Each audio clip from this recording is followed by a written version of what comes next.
दो बड़े नेताओं की ईगो प्रॉब्लम है, अदरवाइज कुछ नहीं। और इलेक्शन से पहले भी यही दोनों नेता थे, आज भी वही दोनों नेता हैं। तो आपस में बैठ के प्यार से बात कर लें।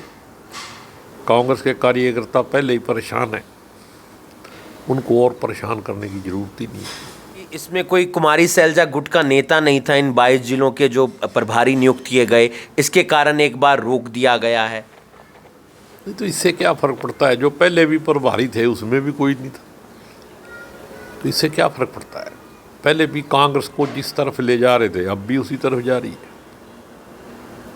कौन सी तरफ है वो? भाई मतलब आज के दिन ऐसा कुछ करने की ज़रूरत नहीं है। मेरे हिसाब से तो हाईकमांड को थोड़ा सख्त सा एक्शन लेके सब कुछ नए सिरे से करना चाहिए। देखो मेरी तो अपनी पर्सनल राय मैं दे सकता हूँ, कांग्रेस को सिंबल पे इलेक्शन लड़ना चाहिए।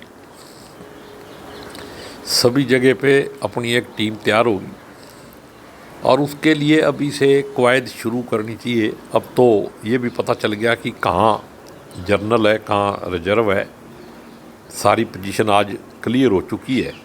उसके बाद अब पार्टी को इसके लिए कुछ कमेटियां बनानी चाहिए और सबसे पहले जो बड़े बड़े नेताओं की आपसी कमेटी है वो भी बननी चाहिए, ताकि बैठ के आपस में अब जिस जिस डिस्ट्रिक्ट में जहाँ जहाँ भी इलेक्शन है वहाँ मेरे हिसाब से कांग्रेस वालों को एकजुट होकर बीजेपी का मुकाबला करना चाहिए। कांग्रेस के पूर्व विधायक शमशेर सिंह गोगी अपने बयानों को लेकर अक्सर सुर्खियों में रहते हैं और लगातार वो अपनी बात भी रखते रहते हैं। आजकल कांग्रेस में एक और विवाद छिड़ गया है, वो ये कि उदय भान जो प्रदेश अध्यक्ष हैं कांग्रेस पार्टी के, उनकी तरफ से प्रभारियों की एक सूची जारी की जाती है, लेकिन अगले दिन एक और आदेश आ जाता है दीपक बावरिया की तरफ से, जो प्रदेश के प्रभारी हैं कांग्रेस के, उस लिस्ट को रोक दिया जाता है और अब इसको लेकर अलग अलग बयानबाजी देखने को मिल रही है। शमशेर सिंह गोगी पूर्व विधायक कांग्रेस पार्टी, उनका क्या कुछ कहना है इस बारे में जान लेते हैं। सर, अब तो चुनाव खत्म हो गए, अब तो थोड़ी बहुत पार्टी के अंदर सहमति हो जानी चाहिए। अब भी इस तरीके की बयानबाजी या फिर एक बयान जारी करता है, एक आदेश जारी करता है, दूसरा उसे रोक देता है। देखो इलेक्शन की तो बात ही नहीं है इसमें, और मेरे ख्याल में कोई ख़ास बड़ी बात भी नहीं है। दो बड़े नेताओं की ईगो प्रॉब्लम है, अदरवाइज कुछ नहीं। और इलेक्शन से पहले भी यही दोनों नेता थे, आज भी वही दोनों नेता हैं। तो आपस में बैठ के प्यार से बात कर लें। कांग्रेस के कार्यकर्ता पहले ही परेशान हैं, उनको और परेशान करने की ज़रूरत ही नहीं है। ऐसे ऐसे कन्फ्यूजन पैदा करने की क्या ज़रूरत है। चर्चा चल रही है कि इसमें कोई कुमारी सैलजा गुट का नेता नहीं था इन 22 जिलों के जो प्रभारी नियुक्त किए गए, इसके कारण एक बार रोक दिया गया है। नहीं तो इससे क्या फ़र्क पड़ता है, जो पहले भी प्रभारी थे उसमें भी कोई नहीं था, तो इससे क्या फ़र्क पड़ता है। पहले भी कांग्रेस को जिस तरफ ले जा रहे थे अब भी उसी तरफ जा रही है। कौन सी तरफ है वो? भाई मतलब आज के दिन ऐसा कुछ करने की ज़रूरत नहीं है। मेरे हिसाब से तो हाईकमांड को थोड़ा सख्त सा एक्शन लेके सब कुछ नए सिरे से करना चाहिए और संगठन जो है उसको बना के तो संगठन को मजबूत करने की कवायद शुरू करनी चाहिए, ना कि लंबड़दारी की कवायद। क्या किस तरफ रही है कांग्रेस इस वक्त? तो मतलब आने वाले दिनों में नगर निकाय के चुनाव हैं, भले ही कांग्रेस सिंबल पर लड़े ना लड़े, लेकिन किसी को समर्थन देगी तो मजबूती के साथ तो मैदान में आ सकते हैं। देखो मेरी तो अपनी पर्सनल राय मैं दे सकता हूँ, कांग्रेस को सिंबल पे इलेक्शन लड़ना चाहिए। सभी जगह पे अपनी एक टीम तैयार होगी और उसके लिए अभी से कवायद शुरू करनी चाहिए। अब तो ये भी पता चल गया कि कहाँ जर्नल है, कहाँ रिजर्व है, सारी पोजीशन आज क्लियर हो चुकी है। उसके बाद अब पार्टी को इसके लिए कुछ कमेटियां बनानी चाहिए, और सबसे पहले जो बड़े बड़े नेताओं की आपसी कमेटी है वो भी बननी चाहिए, ताकि बैठ के आपस में अब जिस जिस डिस्ट्रिक्ट में जहाँ जहाँ भी इलेक्शन है वहाँ मेरे हिसाब से कांग्रेस वालों को एकजुट होकर बीजेपी का मुकाबला करना चाहिए। जब बीजेपी के खिलाफ लड़ेंगे तभी तो बीजेपी हारेगी। लेकिन लड़ तो आपस में ही रहे हैं नेता। बात आपस की नहीं है, या तो अब अगर हम इंडिपेंडेंट ही कैंडिडेट को सपोर्ट करेंगे तो कांग्रेस का तो नाम ही नहीं आएगा भी।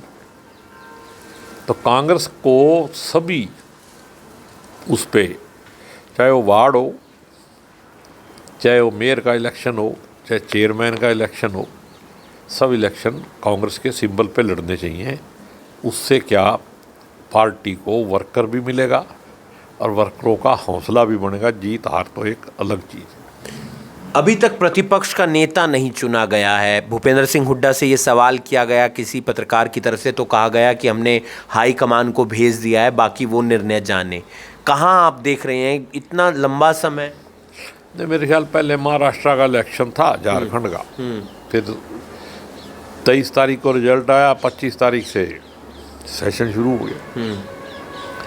तो मेरे को लगता है अगले महीने में जनवरी से इसकी कवायद शुरू होगी, और हो सकता है ये ऐसा सोचा जा रहा हो भाई प्रेसिडेंट और सीएलपी लीडर इकट्ठा ही जो भी करना है उसको, तो उसके लिए मेरे ख्याल ज़्यादा देर नहीं लगेगी। अब मुलाकात हुई आपकी दिल्ली में किसी नेता से पिछले कुछ दिनों के अंदर? तो जिन नेताओं से मिलता हूँ बात भी करता रहता हूँ और मिलता भी रहता हूँ। तो प्रदेश अध्यक्ष को लेकर बात हुई, क्योंकि आप तो पूरी तरह से तैयार हैं उसमें? नहीं, बात किससे करनी, बात तो हाईकमांड से करनी थी, तो उनको मैसेज दे दिया भाई अगर पार्टी का संगठन मजबूत करना है तो हमारी सेवाएं उपलब्ध हैं, और अगर बिना एमएलए के मुख्यमंत्री बनाने वाला ही कोई नेता चाहिए उसके लिए आपकी खुली छूट है। पिछले दिनों ना फैक्ट फाइंडिंग कमेटी है, उसको रिप्रेजेंट कर रहे थे करण दलाल। उन्होंने एक प्रेस कॉन्फ्रेंस की और उनका बयान था कि ईवीएम एक धोखा है।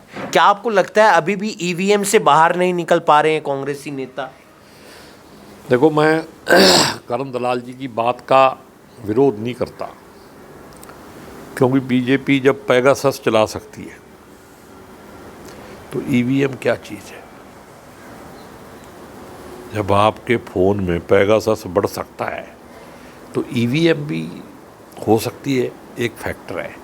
लेकिन हमारे को जो असली चीज़ है वो ये है कि ईवीएम को छोड़ के जो जनता का ईवीएम है उसके भीतर घुसना चाहिए, वहाँ तक अप्रोच करनी चाहिए। ये देख के नहीं भी ये उसका आदमी है, ये उसका आदमी है। सबसे पहले तो ये देखना चाहिए ये कांग्रेसी भी है कि नहीं। बहुत सारे लोग हैं कांग्रेस में आते जाते रहते हैं, ऐसे हिसाब से जो मन से विचारधारा से कांग्रेसी है ऐसे लोगों को पकड़ के संगठन को मजबूत करना चाहिए, और जिसको भी बनाना है वो कांग्रेसी बनाना है। संगठन के अंदर किसी दूसरे की जगह नहीं होनी चाहिए। सरकार बनाने चलाने के लिए बाद में बात देखी जाएगी।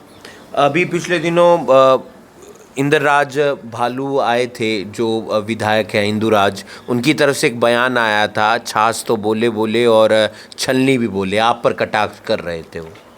वो अपना बच्चा छोटा भाई है, वो बेचारा क्यों बोल रहा है मेरे को पता नहीं। हम तो छाछ हैं, छाननी को ढूंढनी पड़ेगी। उनकी तरफ से अभी भी प्रतिपक्ष के नेता भूपेंद्र सिंह हुड्डा ही हैं। उन्होंने हालांकि नाम नहीं लिया था, लेकिन उन्होंने कहा जो पिछली बार थे वही इस बार है। नहीं हो सकता है, अब मैं एमएलए नहीं हूँ, नहीं तो मैं भी इसका जवाब दे देता भी कौन है। लेकिन जो एमएलए हैं उनके हिसाब से जो उनको अच्छा लगता है वो कहते हैं। रोहिंग्या मुसलमानों को हरियाणा से बाहर किया जाएगा और प्रदेश सरकार इसकी पूरी तैयारी में है। कौन से रोहिंग्या मुसलमान? जो एक जानकारी मैंने जुटाई, जो पता चला, जो कांग्रेस सरकार के वक्त रेवाड़ी, महेंद्रगढ़, नू, फरीदाबाद इस एरिया में आकर बसे थे। वो पता नहीं, देखो मैंने देखा नहीं ना, हमारे एरिए में कोई बसया है। ये तो जो मेवात में सदियों से रह रहे हैं उनको भी बाहर करने की तैयारी कर रहे थे। क्या क्या नहीं किया इन्होंने। देखो, ये बीजेपी के वो 6 हथकंडे हैं और इस देश के अंदर लोकतंत्र को इन्होंने बंधक बना लिया है। संविधान नाम की कोई चीज़ नहीं है।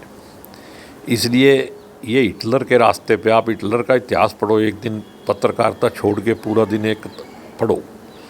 इसी लोकतंत्र और पार्लियामेंट्री सिस्टम के माध्यम से उन्होंने इस दुनिया का नाश किया था। उसी रास्ते पे ये है। जब संविधान तो ख़त्म हो गया ना, जब संविधान निर्माता को ही फैशन बता दिया। ये कोई मोदी का मोदी वाला सूट था जो फैशन है। अगर संविधान की बात होगी और अम्बेडकर जी की बात नहीं होगी तो कैसे चलेगी वही बात। उसमें तो सैकड़ों लोग थे बनाने वाले, सैकड़ों लोग शहीदियाँ देने वाले थे। लेकिन मनुस्मृति वाले आज के दिन ऐसी ऐसी बातें करते हैं जिनका कोई मतलब तथ्यों से, सच्चाई से कोई लेना देना नहीं। उन्होंने जनता को गुमराह करना है और सत्ता में बने रहने के लिए वो इस देश को कुछ भी कर सकते हैं। एक आखिरी सवाल, इससे सब हटकर पार्टी से ही जुड़ा हुआ, आपको नहीं लगता है कि अब तक तो या तो कोई प्रदेश अध्यक्ष हटाना चाहिए था, वो हटा देते, प्रभारी हटाना था तो प्रभारी हटा देते, एक क्विक काम होता तो कांग्रेस एक्टिव नज़र आती, क्योंकि क्लैशेज ही हैं, उसी के कारण शायद चुनाव हारे। अब ये तो देखो ज़्यादा हाईकमांड के ऊपर है, ठीक है ना। वैसे अगर मेरी पर्सनल सलाह ली जाए तो मैं चाहता हूँ भी फैसला तुरंत होना चाहिए। जो कांग्रेस के कार्यकर्ता और जो जनता में निराशा थी, उस निराशा को, उस धुंधलेपन को दूर करने के लिए अब भी लोगों को यही लग रहा है अभी क्या होगा क्या होगा। इस कन्फ्यूजन से बाहर निकालने के लिए हाईकमांड को जितनी भी जल्दी हो सके एक कांग्रेस के उज्जवल भविष्य को ध्यान में रखते हुए नए लोगों को लेके फैसला करना चाहिए। और सबसे पहले 3 साल तक जो भी सरकारी काम है, जो भी है, लड़ाई है, वो चलती रहेगी। लेकिन 3 साल तो ये टारगेट होना चाहिए कि सिर्फ और सिर्फ संगठन को ही मजबूत किया जाएगा। शमशेर सिंह गोगी तमाम मुद्दों पर अपनी राय रखते हुए नजर आए। ये भी कहा कि नगर निकाय चुनाव कांग्रेस पार्टी को सिंबल पर लड़ने चाहिए, ऐसी उनकी राय है। साथ ही साथ 3 साल संगठन पर काम करने की ज़रूरत है, नए लोगों को आगे लाने की ज़रूरत है। और क्लैशेज जो देखने को मिल रहे हैं उससे कहीं ना कहीं पार्टी का ही नुकसान देखने को मिल रहा है। आने वाले दिनों में कांग्रेस पार्टी के संगठन में क्या कुछ फेरबदल होता है, ये देखने वाली बात होगी। आप देख रहे हैं अभी अभी ब्रेकिंग। मैं हूँ आपके साथ हिमांशु नारंग। धन्यवाद।